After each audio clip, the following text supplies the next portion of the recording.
गुरुजी प्रणाम।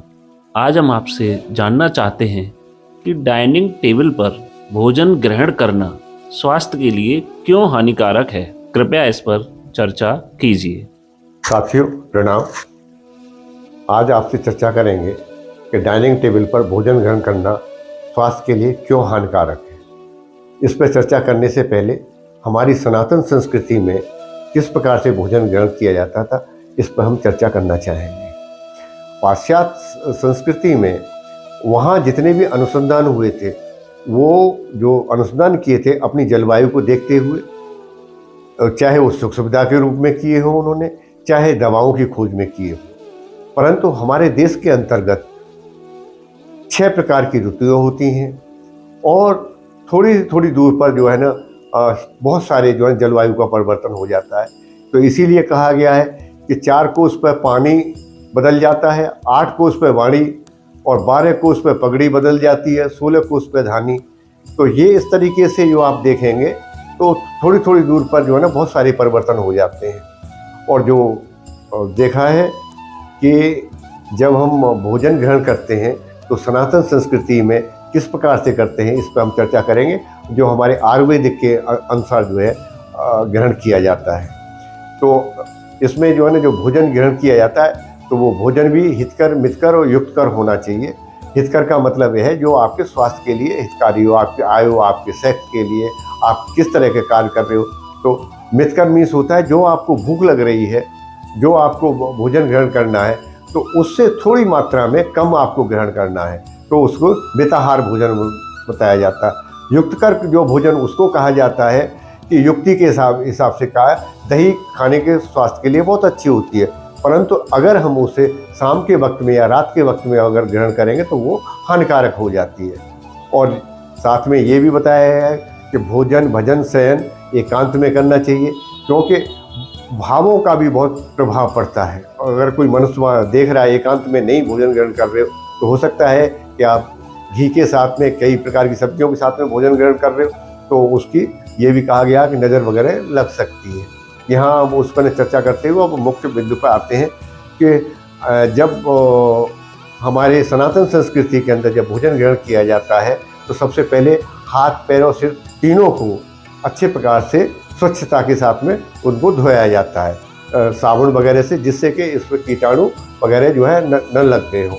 परंतु मेन तो इसमें जो है ना मुख्य तो ये बात है कि हाथ, पैर, सिर ये तीनों जो है ना अंगों के अंदर, जो हमारे शरीर के जो अंग होते हैं उनमें क्या होता है कि सबसे ज़्यादा हमारी जो है ना नर्व्स की जो है ना गुच्छे हुआ करते हैं। बहुत ज़्यादा नर्व्स आपके हाथों के अंदर पाई जाती हैं, आपके पैर के अंदर और सिर के अंदर। जब आप इनको अच्छी प्रकार से ठंडे पानी से जो है ना आप धो लेते हो तो इधर रक्त का जो प्रभाव है थोड़ा कम हो जाता है। और नहीं तो क्या है कि जब आप इस प्रकार से जो है आप इनको नहीं धोएंगे तो फिर ये आपका रक्त का संचार जो है ना आपके जो बॉडी सेगमेंट है उनमें होता रहेगा। दूसरा ये है कि जब हम भोजन ग्रहण करते हैं सनातन संस्कृति के हिसाब से तो ज़मीन पर बैठते हैं और पूर्व दिशा में जो है ना इसका अपना चेहरे को कर लेते हैं। अब जब हम पूर्व दिशा में करते हैं तो इस पर हम अलग से वीडियो बनाएंगे कि क्यों पूर्व दिशा में, ये 4 जो दिशाएं होती हैं तो पूर्व दिशा में ही क्यों कहा जाता है। तो छोटे शब्दों में, कम शब्दों में तो हम यही कहना चाहेंगे कि पूर्व इलेक्ट्रोमैग्नेटिक फील्ड जो है ना होने के कारण से तो आराम से खाने को स्वेल किया जा सकता है, अंदर जो है चला जाता है। और इसका पूर्व विवरण जो है ना हम किसी दूसरी वीडियो बना के आपको बताएंगे। जब हम ज़मीन पर बैठते हैं तो हमारे जो है ना ये आपका 2 प्रकार के बंद लग जाते हैं। एक जो है ना आपका जो है लग जाता है हिप्स पर लगता है, दूसरा नी पर लगता है जब आप क्रॉस कर के मतलब है ना बैठते हैं आप ज़मीन के ऊपर। तो ये इससे क्या होगा कि जो हमारे बॉडी सेगमेंट में नीचे की दिशा में जो है ना जो रक्त बह रहा था तो उधर जाना बंद हो जाता है और उधर प्रवाह जो कि भोजन आप ग्रहण कर रहे हो तो तुरंत जो है ना पेट की तरफ डाइवर्ट होने लगता है, क्योंकि बॉडी सेगमेंट में जो कम से कम जो रक्त जो है ना मात्रा जो पहुंचने लगती है। और तीसरा ये है कि हम जब ज़मीन पर बैठ के भोजन ग्रहण करते हैं तो होता ये है कि जब आप भोजन ग्रहण कर रहे होते हैं तो आप मतलब या झुक के आप जो है खाने को नीचे से जो है लेके आना होता है, तो आपका जो है पेट जो है ना उसमें रिक्त रह जाता है।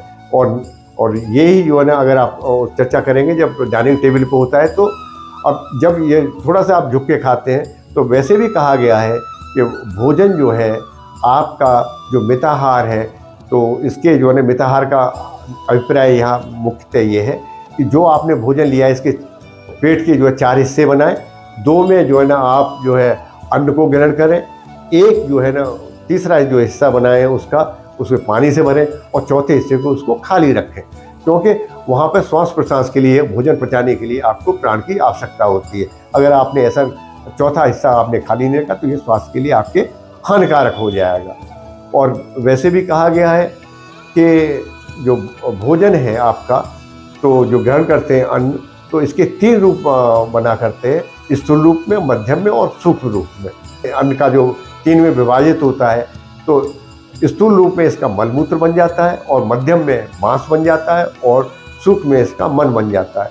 तो जो हमारा जो भोजन होता है, हमारी सनातन संस्कृति में भोजन को जो ग्रहण किया जाता है, इसको प्रसाद के रूप में जो भी ग्रहण किया जाता है। आपने देखा होगा कि सबसे पहले हम भगवान को प्रसाद चढ़ाने के बाद ही उसको ग्रहण करते हैं, तो ये हमारे मन के ऊपर भी प्रभाव डालता है। तो हमारी सनातन संस्कृति में भोजन ग्रहण करने का बहुत ही वैज्ञानिक आधार लिए हुए है, परंतु ये जो हम लोग आजकल पाश्चात्य संस्कृति की जो नकल मार रहे हैं, तो हम उस पर चर्चा करेंगे।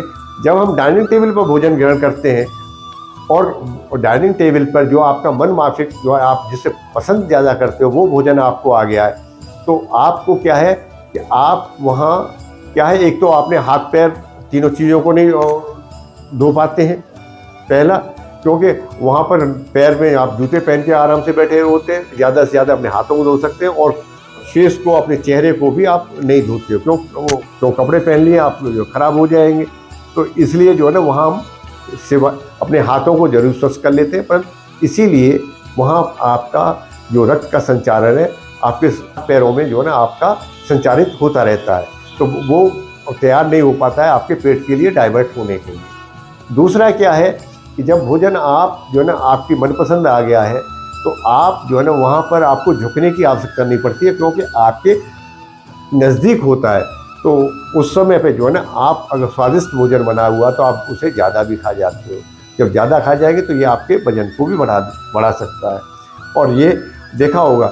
और जैसे ही स्वाद होता है तो आप तो पीछे सपोर्ट मिल जाती है आपकी चेयर की, तो आप पीछे हट जाते हो और भोजन को ज़्यादा ग्रहण कर जाते हो। परंतु जब आप ज़मीन में बैठ के खाते हो तो आपको आगे झुकना पड़ता है, तो पेट खाली अपने आप से स्वाभाविक रूप से जो है ना पेट आपका खाली रह जाता है।